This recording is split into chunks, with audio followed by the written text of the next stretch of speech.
Olá, sejam bem-vindas, sejam bem-vindos.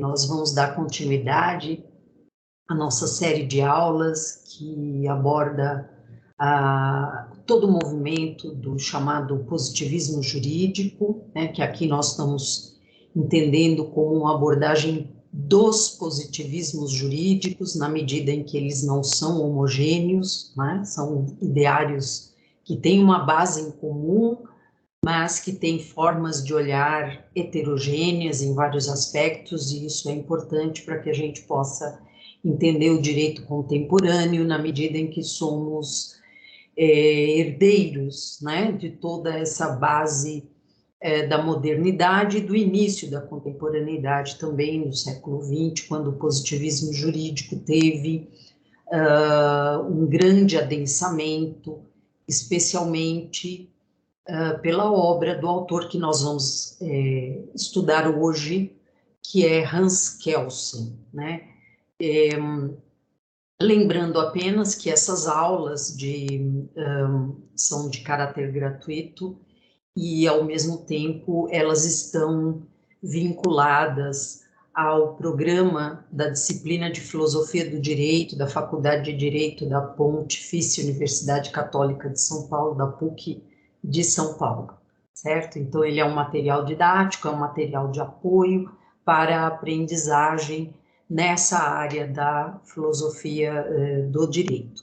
Aqui nós estamos numa série de aulas abordando uma das faces, né, desse programa teórico, didático, disciplinar, mas nós teremos outros conjuntos de aulas que vão abordar outras faces da área da filosofia do direito, ok? Então vamos começar, nós vamos falar então, repetindo, sobre Hans Kelsen.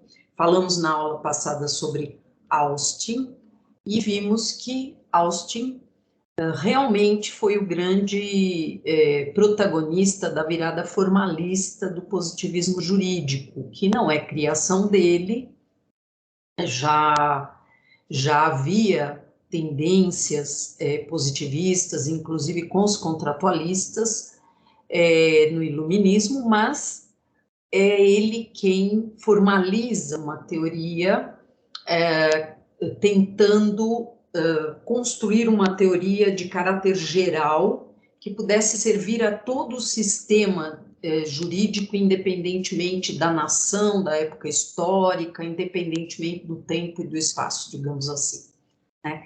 Esse também é um propósito de Hans Kelsen, né? Tentar dar autonomia à ciência jurídica, demonstrar que a ciência jurídica é autônoma e merece ser tratada dessa maneira, ao mesmo tempo em que se propõe a desenvolver uma teoria para fundamentar toda a análise da ciência jurídica. Ele faz isso no seu livro Teoria Pura do Direito, que é hoje nossa, além da bibliografia normal, a nossa referência. Vamos ver se eu consigo, assim, aqui. Teoria Pura do Direito, de Hans Kelsen. Essa edição que eu estou trabalhando é uma edição da Martins Fontes, de 2006, né? Para quem quiser localizá-la depois, para entender que Kelsen nada melhor do que ir às suas fontes originais, as suas obras originais realmente são as melhores fontes para compreendê-lo. Kelsen foi festejado, ainda é por muitos, mas também é alvo de inúmeras críticas bastante seguras de si, né? Então nós vamos tentar entendê-lo falando dos seus preceitos, dos seus objetivos, dos seus propósitos, dos seus fundamentos epistemológicos, da construção gnoseológica que ele faz, ou seja, a construção doutrinária que ele propõe, e também vamos abordar um pouco as críticas a ele, porque só assim a gente consegue se posicionar para uma melhor compreensão do direito na contemporaneidade, né? Então, Kelsen, um alemão, ou perdão, um austríaco, nasce em Viena em 1881, e ali ele permanece durante bastante tempo. Em 1911 ele publica o seu primeiro trabalho, e logo a seguir, né, muito jovem ainda, ele elabora o seu livro mais conhecido, que é o Teoria Pura do Direito. Porém, Kelsen foi um grande acadêmico, né? Então ele tem mais de 400 obras, realmente ele foi muito ativo, ele produziu muito mesmo, né? E ele tem muitos artigos, muitos livros, enfim, vale a pena depois, com calma, detalhar, olhar essas obras e elencar e destacar aquelas que vocês julguem importantes para dar continuidade ao estudo de Hans Kelsen. Como Hans Kelsen era judeu, de origem judaica, com a chegada, né, da Segunda Grande Guerra, ele precisou se mudar da Áustria para os Estados Unidos, e ali ele ficou o resto da sua vida, né, lecionando em Viena. Ele lecionava na Universidade de Viena, e na Califórnia ele lecionava na Universidade de Berkeley, que foi onde ele se estabeleceu e onde ele veio a falecer. Para quem se interessar um pouco mais pela vida de Hans Kelsen, em 2011 foi editado um livro, foi traduzido, né, o livro da autobiografia de Hans Kelsen aqui no Brasil pela editora Forense Universitária do Rio de Janeiro. Também vale a pena procurar para a gente, para se assenhorar um pouco mais, na medida em que se fala muito de Hans Kelsen e a gente pouco sabe, na verdade, sobre ele, né? Então, muito importante fazer isso. Kelsen tem uma influência visível da proposta kantiana, mas não por inteiro, porque ele refuta, né, o conceito de direito natural defendido por Kant, mas ele se arvora na teoria que Kelsen nos oferece sobre na teoria transcendental, né, digamos assim, sobre a razão pura, né, quer dizer, uma área do conhecimento, uma área da racionalidade humana em que o conhecimento é produzido sem a influência de valores externos. Então, nós veremos que Kelsen vai se orientar muito pela lógica transcendental de Kant, nós veremos em que pontos, e também Kelsen participou e se influenciou pelo chamado Círculo de Viena, que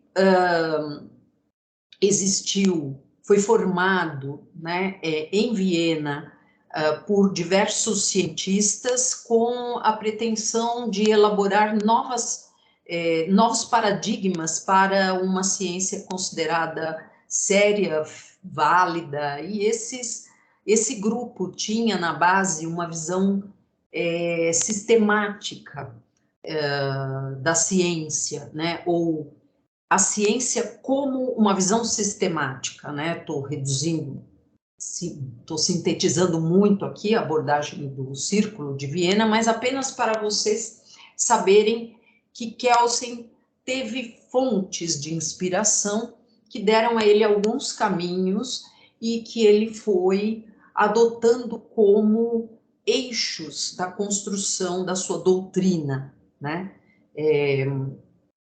E o Círculo de Viena o influenciou nesse aspecto e influenciou, portanto, na construção da sua metodologia, né? Porque a metodologia kelseniana, ela está totalmente localizada, ou melhor, ancorada na visão de que o direito deve ser conhecido, deve ser estudado como um sistema. Nós falaremos disso também um pouquinho mais adiante. Então, algumas influências importantes ele teve, de todas a gente pode destacar essas duas. Kant, no aspecto da lógica transcendental, e o Círculo de Viena, no aspecto de parâmetros para a construção de um conhecimento científico válido, melhor dizendo, a construção de um conhecimento científico objetivo, para ser bem fiel ao que o grupo dizia, né? A visão de Kelsen tem essas influências e ele se propõe a construir uma teoria que possa ser utilizada de uma forma geral e dê segurança, né? Dê clareza, elimine, na medida do possível, vamos dizer assim, as influências e os diversos valores que vêm do cenário social do qual emerge o direito. Então, assim, Kelsen não desconhece a origem social do direito, assim como Austin também não desconhecia. Ele não desconhece e não nega isso. Muitas vezes a gente ouve uma crítica a Kelsen como se ele tivesse negado ao direito a sua origem social, política, econômica, sua origem complexa.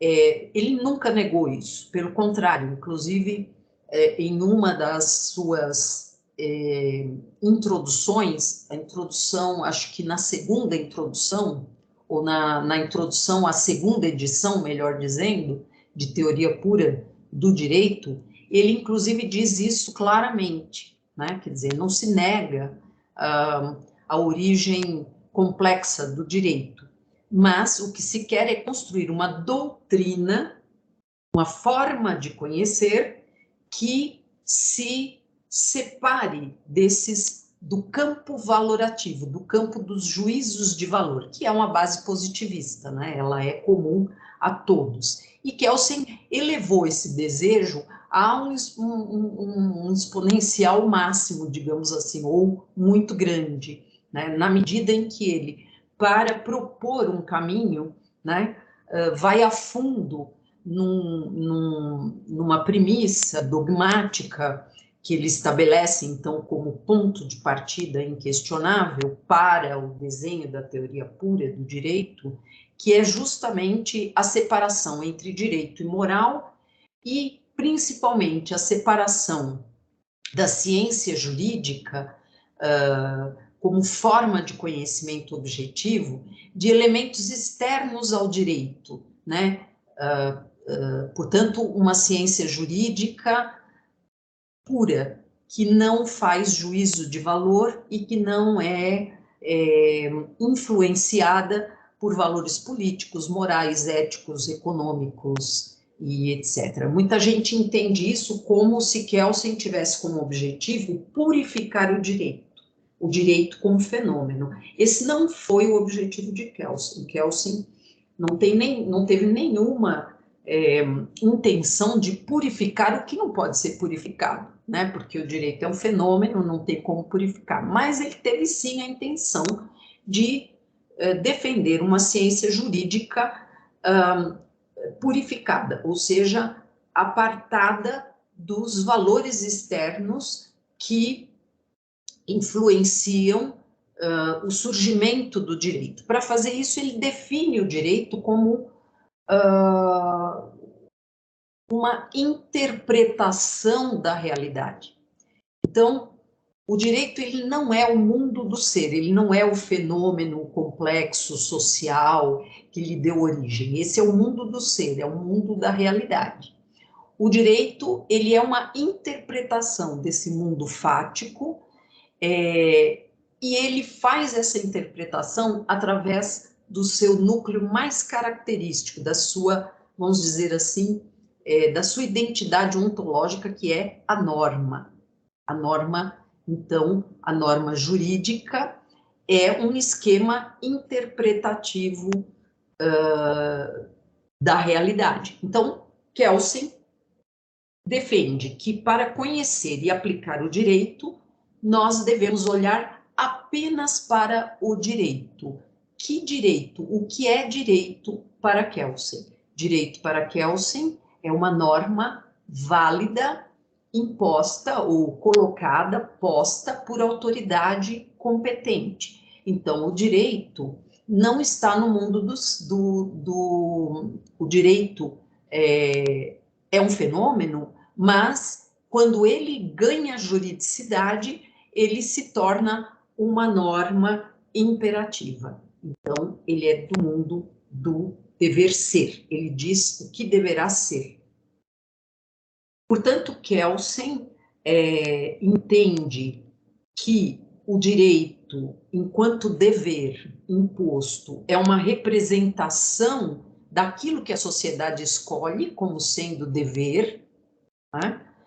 E essa interpretação, ela acontece e deve ser conhecida como um sistema, algo uno, algo que tem unicidade e tudo dentro dele é resolvido sem nenhuma incoerência. Essa é uma visão sistêmica, ou melhor, ou também pode ser chamada de sistemática. Você estuda não o fenômeno, mas o sistema, de forma que o estudo que Kelsen propõe é o estudo do direito positivo. O direito positivo é o direito advindo do Estado, da autoridade estatal. Portanto, o direito que, para Kelsen, ele só ganha o contorno de juridicidade quando ele se transforma em norma jurídica. E nesse aspecto, esse grande objetivo dele está contido na premissa da pureza e na premissa da ciência objetiva. Ele não vê a ciência como matemática, como física, nada disso. Ele vê a ciência jurídica como única e com o seu próprio, a sua própria singularidade, que é, então, uma ciência que se dedica a um único objeto, que é o direito positivo, e ela faz de maneira metodologicamente lógica, né? Então, vamos entender um pouco mais sobre isso conforme a gente for discorrendo aqui sobre as bases, né, dessa teoria, né? Então, o que Kelsen pretendeu, em última análise, foi fundar o que ele chamou de a verdadeira ciência do direito, né? Então, se preocupando em perguntar o que é o direito e como é o direito, e não como deve ser o direito. Agora, o direito, enquanto sistema normativo, é o mundo do dever ser, né? Só que a ciência vai olhá-lo perguntando apenas como ele é, e, portanto, ela vai fazer isso tirando todos os valores e os questionamentos de caráter moral, de caráter ético e de outros tipos de ciência sociológica, antropológica, histórica, para focar única e exclusivamente, de forma pura, repito, no direito, no sistema do direito. Por isso é que ele trabalha tentando demonstrar a autonomia da ciência jurídica e tenta elevá-la a esse patamar, né? Eu vou compartilhar com vocês aqui uns slides que eu preparei para essa aula, e aí a gente vai organizando melhor.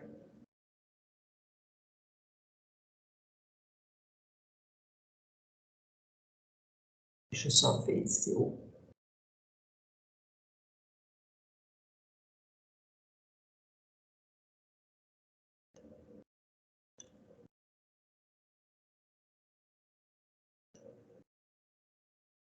Vou voltar aqui, só um minutinho.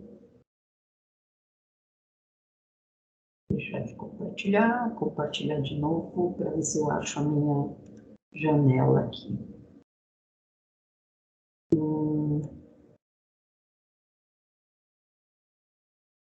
Aqui. Certo, então, vamos lá.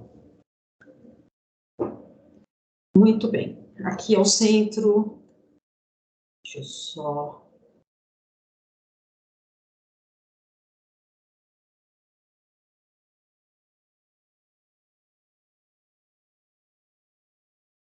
colocar a minha apresentação de uma forma mais... Estamos aqui com o Kelsen, né? Só para a gente ter uma ideia. E nós estamos trabalhando sobre o justpositivismo lógico transcendental de Kelsen. Então, a primeira coisa que a gente tem a dizer é que ele faz, para tornar a ciência jurídica objetiva, ele opta conscientemente por um corte de estudos, o chamado corte epistemológico kelseniano, que é o corte da pureza, né? Nesse aspecto, ele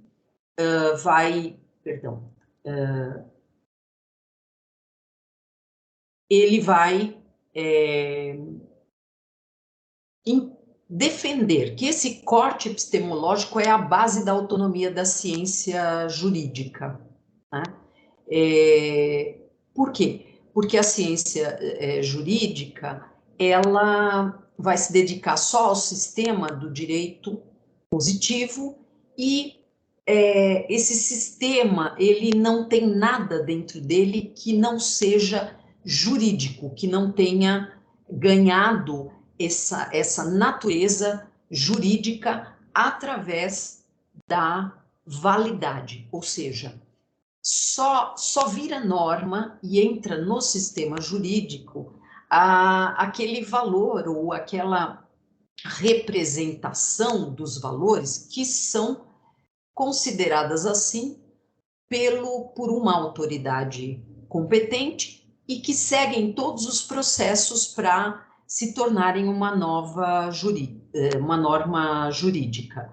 Dessa maneira, como a gente vê aí no nosso slide, né, o corte epistemológico kelseniano é que daria autonomia ao direito, uma vez que o mesmo não teria nada que não fosse jurídico em seu sistema e seus núcleos, e vez que estaria apartado pela ciência dos valores que não lhe são intrínsecos, a moral, a política, a economia, etc. Aqui eu peço licença para ler um pequeno trecho do próprio Teoria Pura do Direito,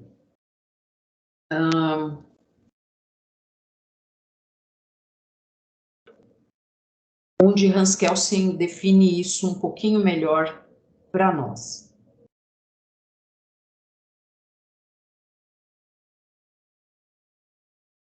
Bom, a teoria pura do direito está no capítulo 1, que se chama Direito e Natureza, e no item 1, que se chama Pureza. A teoria pura do direito é uma teoria do direito positivo em geral, não de uma ordem jurídica especial. É teoria geral do direito, não interpretação de particulares normas jurídicas, nacionais ou internacionais. Contudo, fornece uma teoria da interpretação. Como teoria, quer única e exclusivamente conhecer o seu próprio objeto. Procura responder a esta questão: o que é e como é o direito? mas já não lhe importa a questão de saber como deve ser o direito ou como deve ele ser feito. A ciência jurídica não é política do direito. Quando a si própria se designa como pura, teoria do direito, isto significa que ela se propõe a garantir um conhecimento apenas dirigido ao direito e excluir deste conhecimento tudo quanto não pertence ao seu objeto, tudo quanto não se possa rigorosamente determinar como direito. Quer isto dizer que ela pretende libertar a ciência jurídica de todos os elementos que lhe são estranhos. Esse é o seu princípio metodológico fundamental. Palavras de Kelsen. Só um minutinho, quero também ler para vocês uma outra definição.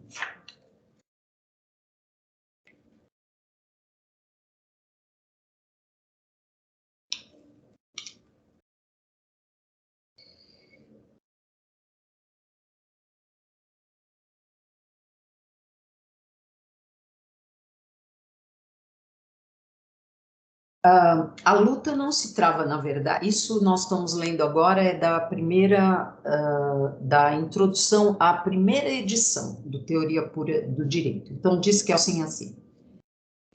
A luta não se trava, na verdade, como as aparências sugerem, pela posição da jurisprudência dentro da ciência e pelas consequências que daí resultam, mas pela relação entre a ciência jurídica e a política, pela rigorosa separação entre uma e outra, pela renúncia ao enraizado do costume de, em nome da ciência do direito, e, portanto, fazendo apelo a uma instância objetiva, advogar postulados políticos que apenas podem ter caráter altamente subjetivo, mesmo que surjam com a melhor das boas fés, como o ideal de uma religião, ou de uma nação, ou de uma classe.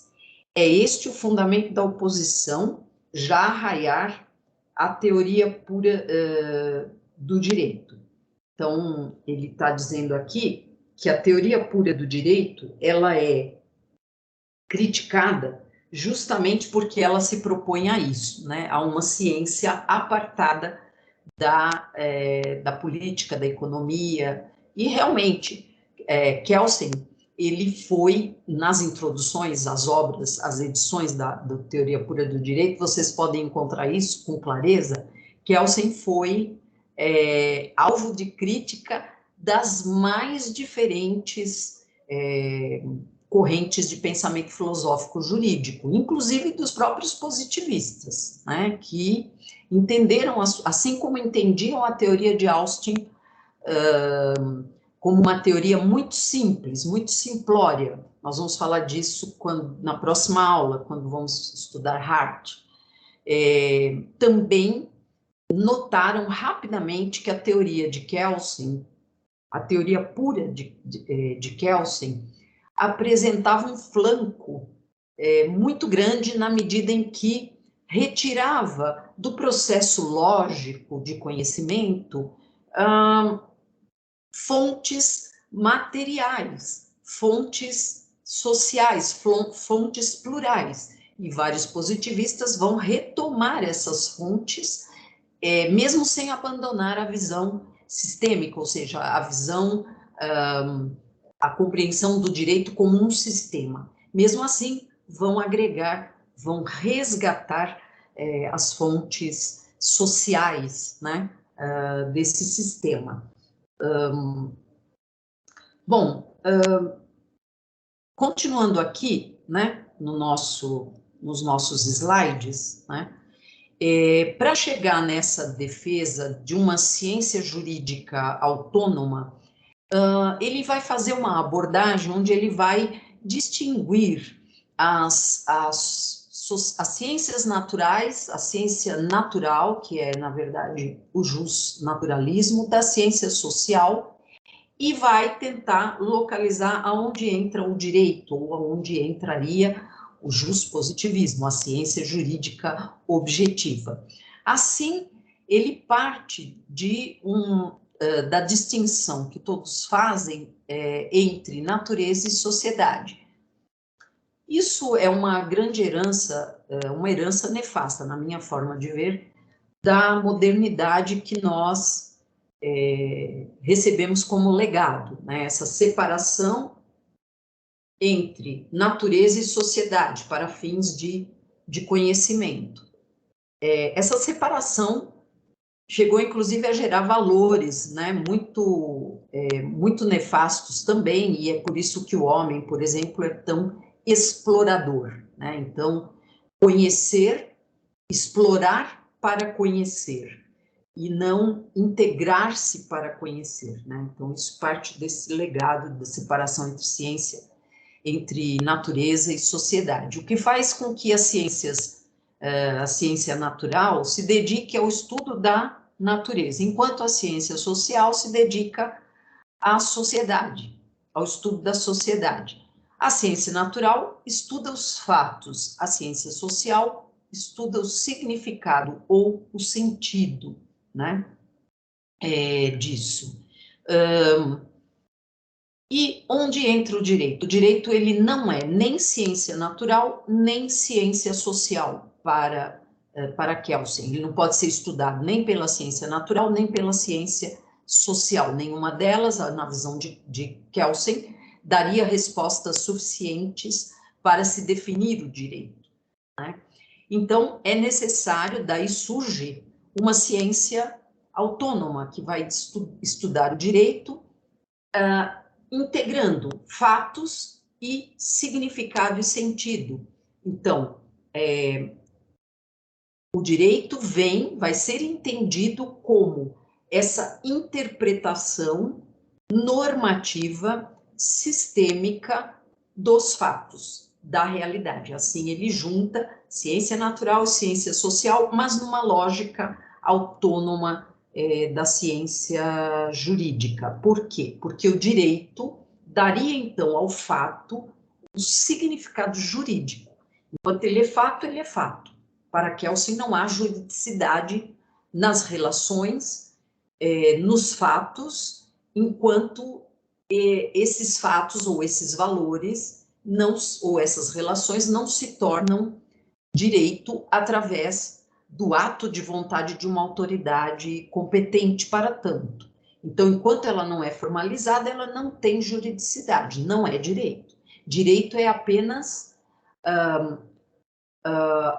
o valor quando ele já foi formalizado, já foi posto pela autoridade competente, enquanto uma interpretação daquele valor. Isso é uma influência direta de Kant, que dizia que a razão humana não tem condições de conhecer a essência, a coisa em si. Ela apenas interpreta o conhecimento é uma forma de interpretação daquilo que ela não consegue entender em essência. E o direito, então, também é uma interpretação dos fatos na medida em que a razão humana não consegue conhecer o fato em si ou a coisa em si. Então, ela vai interpretar essa realidade. O direito é uma interpretação da realidade e é uma interpretação singular, que tem a característica de ser normativa, portanto, de ser impositiva. E, portanto, o direito é um sistema normativo de prescrição da conduta humana através da imposição, através do dever, que é seu núcleo, digamos assim. Ora, então, é preciso entender como é que essa transformação acontece, como é que essa interpretação da realidade acontece, né?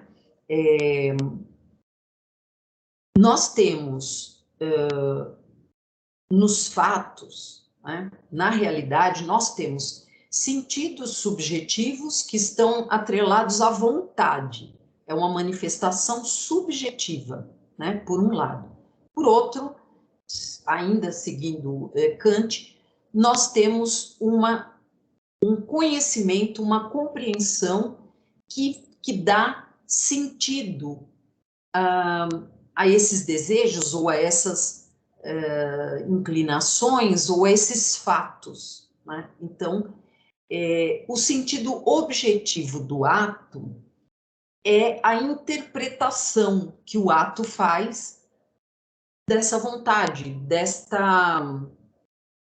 deste desejo que foi transformado em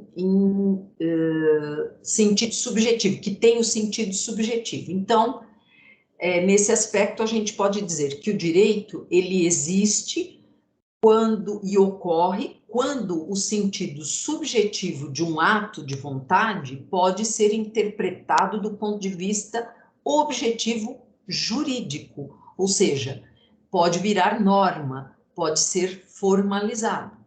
O direito existe porque as vontades, as inclinações kantianas precisam ser controladas racionalmente, logicamente e de forma universal. Então, o direito tem essa característica de ser, para Kelsen, de ser um pressuposto lógico, transcendental, que é uma construção racional para controlar as inclinações, ou seja, para pacificar as relações sociais. Dessa maneira, o direito é definido por Kelsen como uma ordem da conduta humana, caracterizada pela norma, que é o seu núcleo ontológico. Então, o direito é ordem normativa da conduta humana. O direito, para Kelsen, é lei. O direito é dever, certo?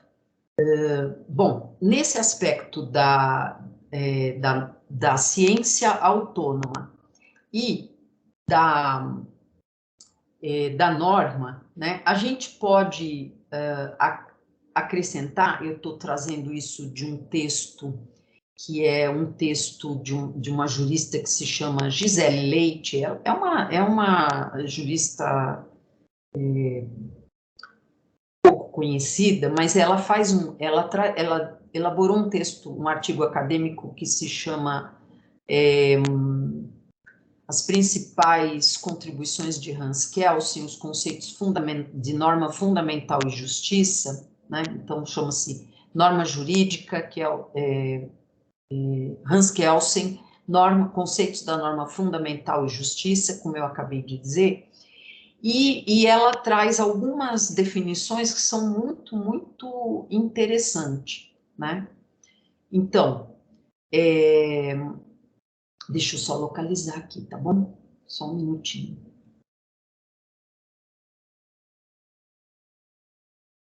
Sobre a ciência, essa autonomia da ciência do direito, né?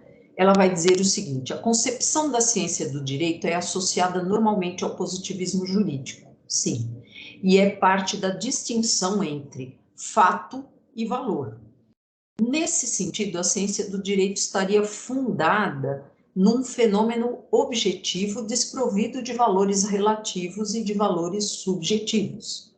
O referido conceito teria sido fundado pelo jurista Austin, que fora um dos pioneiros a estabelecer a distinção entre direito e moral, e adquiriu especial relevância com o advento da teoria pura do direito, do jurista austríaco Hans Kelsen, que buscava uma teoria do direito positivo.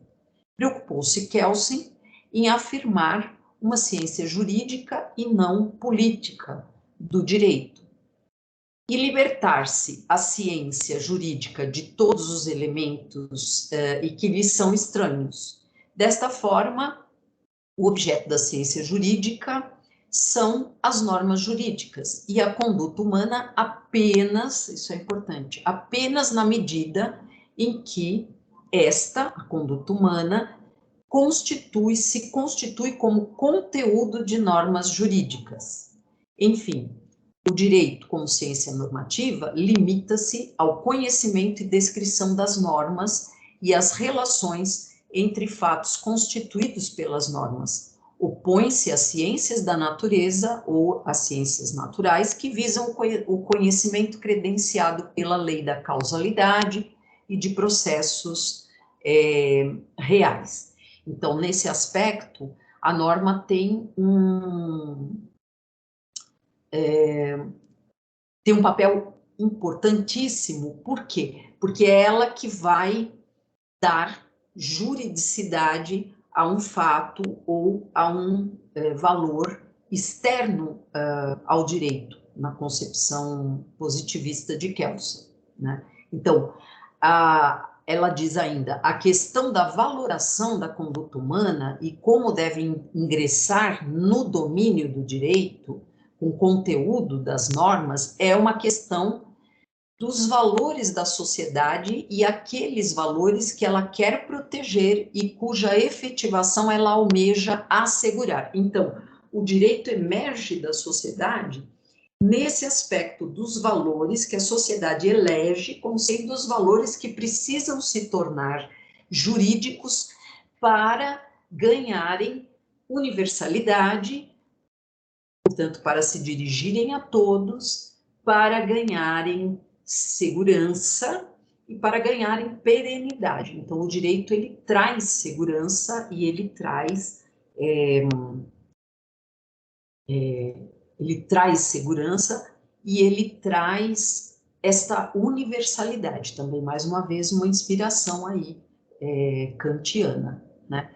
Bom, então o direito vamos voltar aos nossos slides, é a ordem normativa da conduta humana. Ele determina como deve ser, interpretando o mundo do ser. Então, o mundo do ser, ele interpreta e dá juridicidade. A partir daí, a ciência, o conhecimento do direito se dá só sobre o sistema. O resto é um problema da sociologia, da antropologia, da história, da filosofia, mas não é um problema da ciência do direito e do aplicador do direito. Tá? Então, com isso, Kelsen reduziu bastante também a seara de trânsito, digamos assim, do operador do direito. E o direito faz isso, ou seja, determina como deve ser o comportamento humano através da sua singularidade, como a gente já disse, que é justamente a norma. A norma, então, na concepção kelseniana, deve ser entendida como um esquema de interpretação do mundo. Ela interpreta, e quando ela faz isso, ela dá clareza, ela dá sentido jurídico aos fatos, e através, então, desse sentido objetivo, ela vai dar significado para esse fato que estava no mundo do ser e agora vira um dever ser, uma norma universal, uma norma de caráter geral, perdão. Saí aqui, né?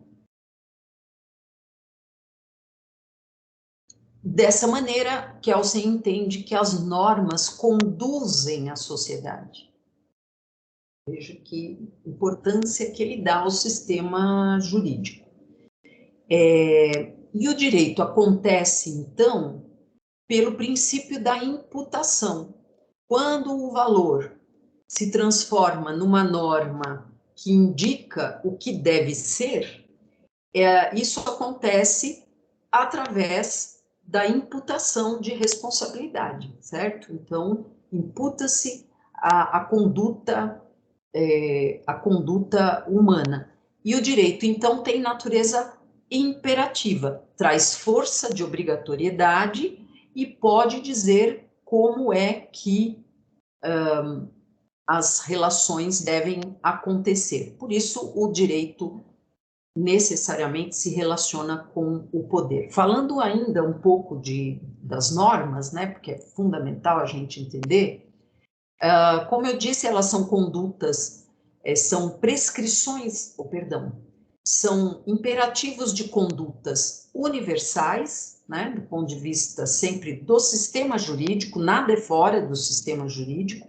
Ela passa a existir, ou a sua existência está ancorada quando ela é criada e ela adentra ao sistema jurídico. Então, uma norma válida, para ser válida dentro do sistema jurídico, ela precisou ser criada por uma autoridade competente. Essa autoridade está prevista pelo próprio sistema do direito. Ela passa a ter vigência, passa a existir dentro do próprio sistema do direito, e a validade dela também está atrelada a essa juridicidade que ela ganha quando ela é formalizada, certo? Então, a norma, ela só existe quando ela é uma norma válida. Existem outros tipos de normas, muitos, por exemplo, a norma moral, a norma religiosa, mas Kelsen diz, isso não interessa para nós. Para a ciência jurídica e para o aplicador do direito, interessa apenas a norma válida. Essas normas, elas podem se configurar através de comandos, elas podem se configurar através de comandos positivos, quando ela determina que se faça alguma coisa, quando ela permite ou confere, ou também quando ela permite que se haja, ela imputa o poder de agir a um cidadão, a um grupo, a uma autoridade, né? Confere competência. E ela pode fazer essas prescrições impositivas de uma forma positiva ou negativa. Positiva é quando ela proíbe. Negativa é quando ela não diz nada, e por isso, o que, na concepção de Kelsen, o que não está expressamente proibido está permitido. E a sanção, que é a característica da norma, mas para Kelsen não é a característica principal, ela é importante, mas ela não é a principal, é o que vai dizer a todos, né, qual é o comportamento devido. Dessa maneira, para Kelsen, o direito é autônomo, porque ele mesmo autoriza alguém a criar mais direito. Então, tudo acontece dentro do sistema. A norma que prevê qual autoridade que dá poder de agir para a autoridade para criar direito é uma norma dentro do sistema. A norma que vai permitir ou vai negar está dentro do sistema. Então, o direito é um sistema autorregulatório e autocogente, né? Ele sobrevive dele mesmo. E ele traz, na visão de Kelsen, estabilidade e previsibilidade. Por que ele dá a estabilidade? Porque ele torna as normas universais, o dever se torna universal, ele sanciona quando esse comportamento foge do dever, e ele, portanto, trabalha com a previsibilidade de comportamentos, ele prevê como os comportamentos devem acontecer. Agora, vamos falar antes do método pelo qual ele organiza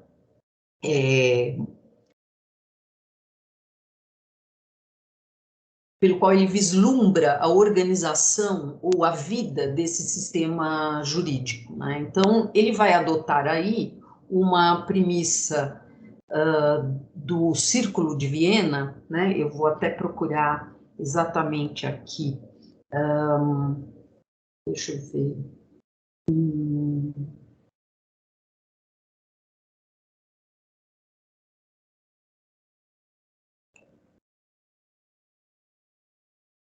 Essa premissa do Círculo de Viena, deixa eu ver se eu consigo achar, que vai ficar mais claro para vocês. Não sei se eu vou conseguir achar agora. Sim, então ele vai trabalhar a metodologia jurídica através de um esquema, né? Um esquema aonde ele consegue propor uma forma de organização do sistema jurídico que garante a unicidade do sistema e garante também que, na visão dele, que tudo se resolve dentro do próprio sistema. Então, ele vai representar o sistema jurídico através de uma pirâmide espacial, né? E isso ele vai colher da influência da escola de Viena, onde se propunha que, ou se concebia que as normas organizadas em degraus inferiores e superiores apresentam uma relação supra-infra de ordenação. E isso, para Kelsen, trazia, então, a maneira do sistema existir, né? Então, as resoluções, as normas, elas inferiores devem ser previstas nas normas superiores, a sua criação é prevista na norma superior, e assim a gente vai conectando umas normas às outras, e ele propõe, então, esse formato de pirâmide espacial, né? Na base das pirâmides estão as menores leis, as leis de caráter mais específico, que são as resoluções, depois as medidas provisórias e leis delegadas, depois acima as leis ordinárias, as leis complementares, e acima de tudo a Constituição Federal, que está, então, através das suas determinações, dando competência para as autoridades criarem as leis inferiores, né? Competência e também sentido, significado, base do teor de cada norma. O que se pergunta é, ok, mas por que esse sistema não desmonta, né? O que é que realmente dá unidade a esse sistema? Traduzindo, o que é que valida o poder, a Constituição Federal? Ele vai dizer o poder constituinte, né? Principalmente o poder originário, que está fora da pirâmide, mas que cria a Constituição Federal. Ok, então a outra pergunta que surge é: quem legitima o poder constituinte originário?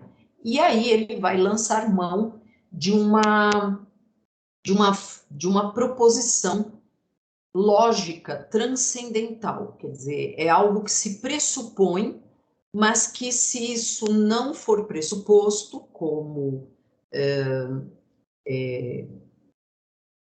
uma premissa, todo o resto descamba. Como o direito não descamba, essa pirâmide não, para Kelsen, ela só é destruída com vamos dizer, uma revolução que põe o direito abaixo, que cria uma outra Constituição, e aí ela cria uma outra pirâmide, né? Então, como essa pirâmide, do direito, ela não está sendo desmontada, ela tem sustentação, pressupõe-se, quer dizer, a gente aceita que há uma norma superior a isso que valida, que faz com que a sociedade admita, conheça o direito da forma como ele é, como ele vai sendo colocado. Essa norma não é uma norma de reconhecimento do direito, é uma norma hipotética, que ele chama de norma hipotética fundamental, que não está dentro do sistema, porque ela não existe, ela é uma hipótese, mas é uma hipótese embasada na razão, na lógica racional, ou seja, se eu não tiver a norma hipotética, se eu não tivesse uma norma hipotética fundamental, um pressuposto de validade, o que é a norma hipotética fundamental? É um pressuposto de validade. Se eu não pressuponho como humanidade a validade, eu não teria direito, não teria o sistema jurídico, mas eu tenho.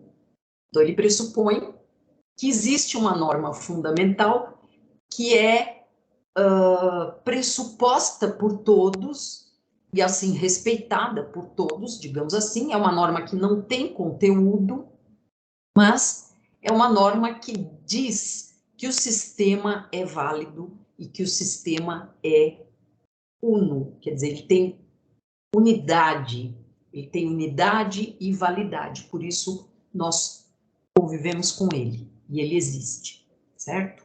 Então, a norma hipotética fundamental é base, é uma base transcendental de validade do sistema. Quer dizer, é altamente questionável também, mas ele se inspirou em Kelsen na lógica transcendental de Kelsen, para propor a norma hipotética, perdão, de Kant, para propor a norma hipotética fundamental. Nesse sentido, o sistema ele é sempre pressupostamente válido e tem unidade interna. E tudo se resolve dentro desse próprio sistema. Não existem lacunas para Kelsen no sistema jurídico. As lacunas, elas são apenas ficcionais, é uma ficção. Por que é uma ficção? Porque quando você encontra uma lacuna, por exemplo, uma antinomia, um conflito de normas, a não previsão direta de algum tema, isso tudo vai ser resolvido dentro do próprio sistema, porque existem normas internas jurídicas que preveem o que fazer nessa situação. Então, ele diz, não existe lacuna de verdade, o que existe é uma ficção de lacuna, porque o sistema prevê como enfrentar, resolver essa ficção de lacuna. Então, Kelsen, né, vamos aqui ao nosso slide, Kelsen também defendia a existência da plenitude hermética do ordenamento jurídico, isso que a gente acabou de ver, ou seja, quando uma ordem jurídica não estatui qualquer vedação a um indivíduo de realizar determinada conduta, ele permite essa conduta, ou seja, o que não é juridicamente proibido é juridicamente permitido. Como há essa plenitude hermética do ordenamento, na visão de Kelsen, tudo se resolve dentro dele. Sendo assim, não existem lacunas reais, elas são uma ficção na medida em que a plenitude lógica do sistema do direito positivo resolve as antinomias, os conflitos de norma e etc. E isso vai ser feito muitas vezes é feito formalmente, por exemplo, conflito de normas. A norma mais atual revoga a norma antiga, por exemplo, se forem normas do mesmo nível. Se forem normas de nível diferente, a norma superior revoga a inferior. Então, o conflito de normas vai sendo resolvido assim. Se houver uma antinomia que seja muito aberta, então, na hora da subsunção do caso, o juiz decide através das competências de agir que o próprio sistema prevê. Então, ele vai usar os princípios, ele vai usar os princípios de equidade, vai usar os precedentes e etc. Mas tudo isso está previsto pelo sistema, portanto, não existe lacuna. Na visão de Kelsen, elas seriam fictícias. Então, as antinomias, elas vão ser resolvidas por critérios de superioridade, que ele propõe, ou critérios de hierarquia, uma lei superior derroga a lei inferior, por critérios cronológicos, ou seja, a lei posterior derroga a lei anterior, por critérios de especialidade, né? Ou seja, a lei especial, ela derroga a lei genérica, né? E isso é importante para nós. Vamos falar um pouquinho mais da norma hipotética fundamental, para a gente entender muito bem por que ela... Nós já entendemos que ela é um pressuposto, né? Entendemos também que ela é condição sine qua non para validar o sistema jurídico e para dar-lhe unicidade, né? Justamente porque se pergunta o que valida a ponta da pirâmide, que é a Constituição, ou, no nosso caso, a Constituição Federal, ou o poder constituinte originário. O que valida isso, né? Assim, na minha forma de ver, e de alguns estudiosos também, não há necessidade desse pressuposto transcendental para verificar a validade do sistema. A própria Constituição Federal tem poder intrínseco dado socialmente a ela ou ao processo constituinte para validar o sistema, né? Então, eu acho que, salvo engano, Tércio Sampaio Ferraz Júnior também pensa que isso é como se fosse uma duplicação, digamos assim, de uma norma de validade, na medida em que nós teríamos a validade dada nesse contexto da Constituição, né? De qualquer maneira, para Kelsen, a norma, perdão, tem um erro de digitação aqui, tem um M e, na verdade, deveria ser um M. A norma hipotética transcendental, ela é uma condição lógica transcendental da razão, é uma fonte de legitimação, é uma fonte de validade e unidade do sistema jurídico e ela não possui conteúdo valorativo, ela é apenas uma condição de validade e unidade, tá bem? Bom, no que diz respeito a esse sistema, né, o conhecimento dele e a aplicação dele, ela sempre se dará através de atos interpretativos, na forma de ver kelseniana. Mas nós temos vários operadores do direito que vão trabalhar essa interpretação, digamos assim, para dizer o que o direito está impondo como dever. Mesmo assim, ele entende que, quando se trata do mérito, né, as normas também abarcam várias interpretações. Elas não são uníssonas no que diz respeito ao seu conteúdo, ao seu teor, né? Por isso elas requerem interpretação. Então, diversas interpretações podem ser feitas dentro da ciência, dentro do sistema jurídico e no processo de conhecimento e aplicação do sistema jurídico. Então, ele vai organizar isso designando o que cada operador faz ao conhecer o direito e com que finalidade. Então, em primeiro lugar, a ciência jurídica, o cientista, né, do direito, o doutrinador, ele irá conhecer o direito para, na visão de Kelsen, elaborar um leque, para descobrir um leque de opções, de alternativas de aplicabilidade daquela norma, ou daquele conjunto de normas, ou daquela área normativa, né? Já o Poder Judiciário, ele não... portanto, o doutrinador não cria nada para Kelsen. Ele não cria nada, ele apenas interpreta e mostra o leque de interpretações. Já o operador do judiciário, o juíza, o poder judiciário vai interpretar o direito para aplicar o direito, né? Então, ele vai interpretar escolhendo uma das alternativas que a doutrina lhe mostrou, digamos assim. Mas ele está submetido à doutrina e, portanto, submetido aos limites que a doutrina diz que a lei tem. Mas ele também interpreta.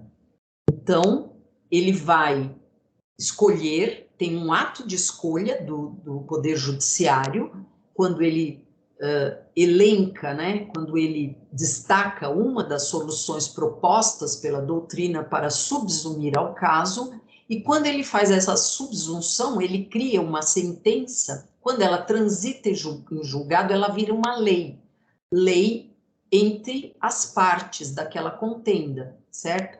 Então, para Kelsen, essa interpretação do judiciário, ela é criativa, ela cria também. O doutrinador não cria nada, O juiz cria lei.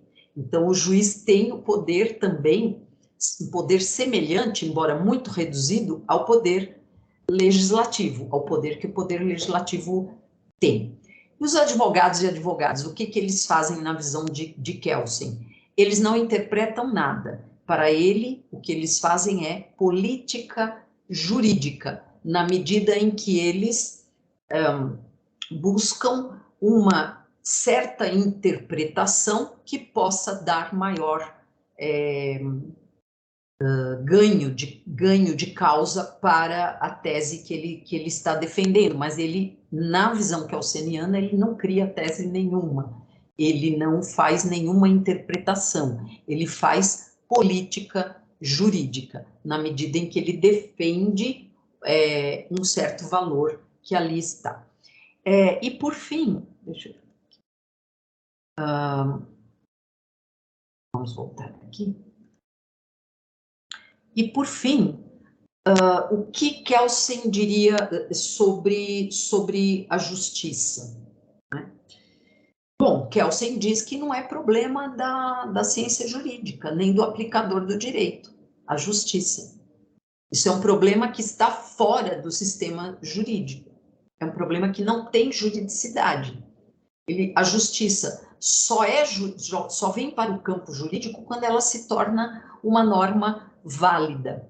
Então, o problema da justiça, embora Kelsen tenha se dedicado muito a falar sobre isso, é um problema que não é da ciência jurídica, é um problema da filosofia jurídica, é um problema especificamente do ramo da filosofia, que é a ética, né, na visão de Kelsen, e é ali que se vão estudar quais são os princípios, os valores de justiça, e vai através disso se defender que esses valores depois sejam transformados em direito. Mas a ciência, o cientista jurídico e o aplicador do direito não tem nada a ver com isso.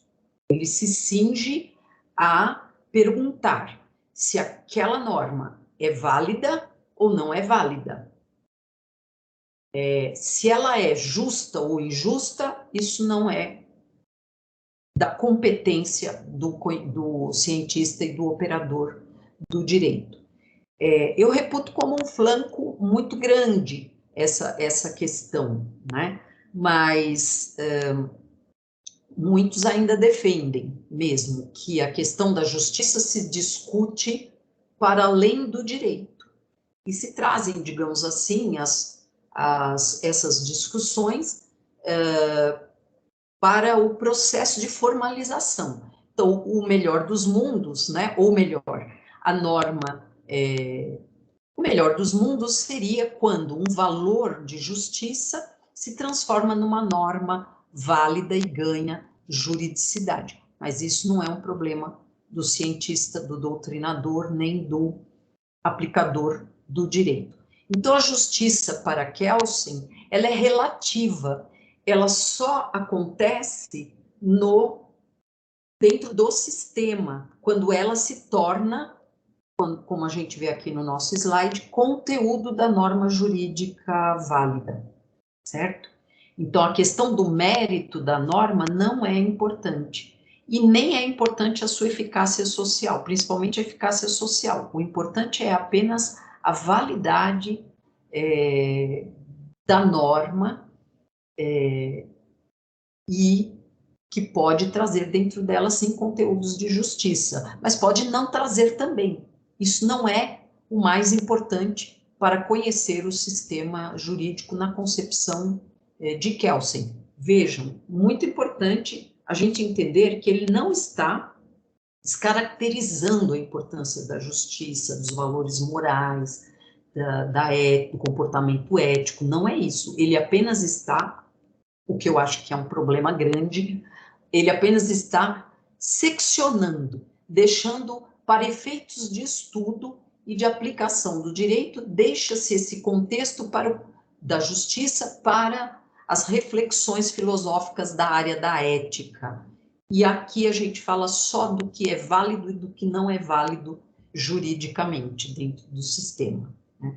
É, portanto, uma teoria que ela está mais, e aí eu vou parafrasear Tércio Sampaio Ferraz Júnior, ela está, o que ele construiu de verdade foi uma metodologia jurídica, né, mas não uma teoria geral do direito, né, porque tem várias incoerências,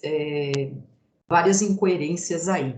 Antes da gente terminar, ou para terminar, falando um pouquinho ainda sobre a justiça, trazendo aqui o nosso texto que está mais à mão, né, de referência, a nossa autora vai dizer que, vamos dizer assim, em síntese, né, dois conceitos são cruciais para se entender Kelsen: o da norma jurídica e o da proposição jurídica. A norma jurídica é o que a autoridade competente impõe, ela é o dever. A proposição jurídica é o que o cientista jurídico faz, ou seja, elencar as várias alternativas de interpretação do direito.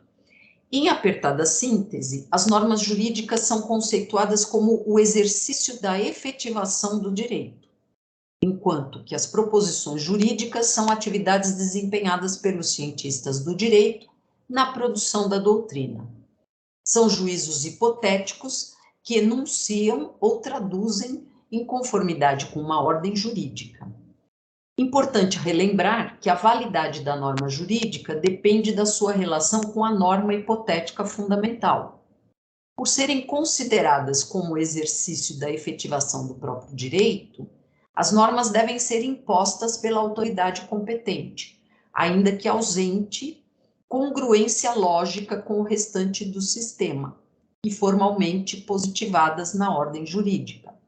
Enfim, para Kelsen alcançar a autonomia do objeto científico, faz-se necessário, em primeiro lugar, um corte epistemológico, a definição do objeto, e depois, em segundo lugar, um corte axiológico, ou seja, a definição da sua neutralidade, a cisão entre direito e os demais valores, para que se possa produzir e aplicar o direito de forma neutra e de forma imparcial. Essa é uma base fundamental da visão kelseniana, mas também é, ao mesmo tempo, altamente questionável. E em termos de, nós temos inúmeras críticas, né, que podem ser feitas, né, a essa teoria, mas de uma forma resumida, né, vou trazer a nossa autora aqui para finalizar a nossa abordagem. O enfoque da ciência jurídica é puro, positivista e anti-ideológico, cunhado por Kelsen, com o fim de conservar o dogmatismo da sua teoria e afastar da influência de outras, e a afastar da influência de outras ciências. Classificou Kelsen a ciência jurídica como normativa e descritiva, e considerou que os valores, como a justiça, não deveriam ser objeto de estudo da ciência jurídica. Assinalou que a finalidade existencial da ciência jurídica consiste em solucionar conflitos sociais e regulamentar situações de modo a viabilizar a coexistência pacífica e harmônica dos indivíduos. Ainda hoje, o direito é visto mais como uma plataforma de decidibilidade de conflitos do que como uma plataforma de gestão, né, das necessidades sociais. Por quê? Por causa dessa influência kelseniana que diz que o direito consiste em solucionar conflitos sociais e regulamentar situações, claro, tentando pacificar e harmonizar as relações sociais, mas ele tem essa função para ele. Ele é decidibilidade de conflitos. A ciência jurídica contemporânea se contrapõe ao posicionamento esboçado por Kelsen e aponta que não deve ser entendida como dogma. Então, aqui está uma diferença fundamental que a gente tem que perguntar. e que nós vamos trabalhar isso na aula derradeira, na quarta aula dessa série de aulas sobre os positivismos jurídicos, né? A pergunta é, o que a gente deve entender como ciência? Ou o que é a ciência na sua acepção mais eficaz e segura, certo? Então, para Kelsen, a ciência é isso, ela parte de dogmas inquestionáveis e a partir desses dogmas ela vai construindo um conhecimento neutro, um conhecimento puro, um conhecimento objetivo, lógico e universal. Agora, a ciência jurídica contemporânea, como eu acabei de ler, se contrapõe ao posicionamento esboçado por Kelsen e aponta que não deve ser entendida como dogma, mas como um fenômeno altamente mutante e, portanto, inacabado, principalmente para se adequar às mais diversas necessidades sociais presentes e futuras, advindas da modernidade, da pós-modernidade, da contemporaneidade, e intangíveis à previsão do legislador. A ciência do direito tem por objetivo estudar o fenômeno jurídico tal como se acha historicamente realizado em todas as suas múltiplas manifestações e momentos. Eu concordo plenamente com essa abordagem, por isso eu a trouxe para nós. Eu vou parar aqui de compartilhar para que a gente possa fechar aqui a nossa aula. Então, eu espero com isso ter dado a vocês, ainda que de forma não tão adensada, os parâmetros necessários para a compreensão das propostas de Kelsen, das propostas doutrinárias, das propostas também das opiniões de Kelsen, do posicionamento de Kelsen sobre valores que, segundo ele, não estão dentro do sistema jurídico, mas são importantes, como a política, o Estado, a justiça, principalmente, que ele considera como relativa, né? Ele acha que a justiça comporta diversas noções e, por isso, ela não pode ser definida de uma forma absoluta. Se ela não pode ser definida de uma forma absoluta e universal, ela não pode fazer parte do sistema jurídico, ela não ganha juridicidade dessa maneira universal e absoluta, portanto, ela está fora do sistema. E a justiça, para ele, é uma justiça sempre relativa, relativa àquilo que é possível dentro da realidade. Tá bem? Então, agradeço, né, a todos a oportunidade de estar aqui conversando com vocês sobre esses temas tão importantes, né, e tão significativos para que a gente possa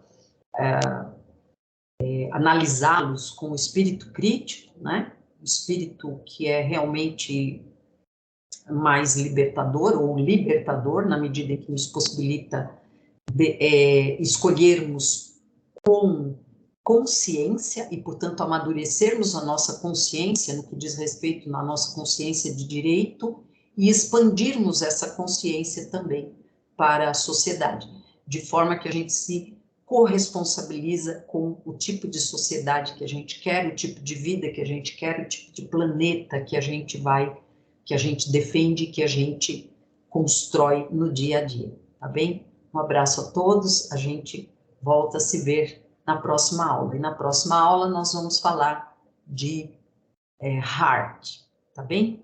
Até mais.